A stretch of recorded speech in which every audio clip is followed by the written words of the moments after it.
होळी साजरी करण्यामागे अनेक पौराणिक कथा आहेत, पण त्यातील भक्त प्रल्हाद आणि होलिका यांची कथा प्रसिद्ध आहे.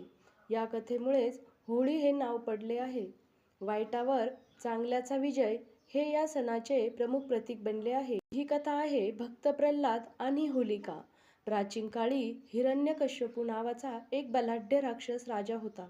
त्याने कठोर तपस्या करून देवांकडून असा वर मिळवला होता की त्याला कोणताही मनुष्य, प्राणी, देव किंवा शस्त्र मारू शकणार नाहीत.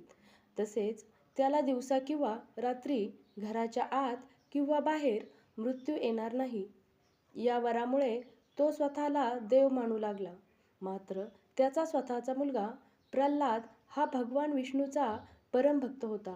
हिरण्यकश्यपूने प्रल्हादाला विष्णूची भक्ती सोडण्यासाठी खूप धमकावले, पण प्रल्हाद डगमगला नाही.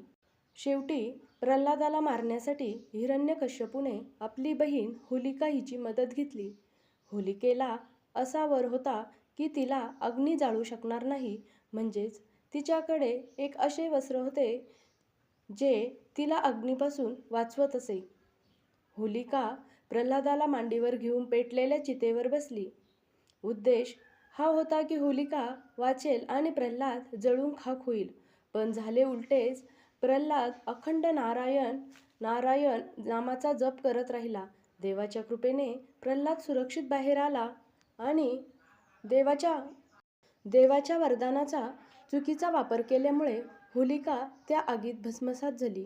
या घटनेची आठवण म्हणून दरवर्षी होलिका दहन केले जाते. याचा अर्थ आपल्यातील वाईट विचारांचे आणि अहंकाराचे दहन करणे असा होतो. त्यात सांगायचे तर होळी सण आपल्याला शिकवतो की संकट किती मोठे असले तरी सत्याची आणि भक्तीची साथ सोडली नाही तर विजय नक्कीच होतो.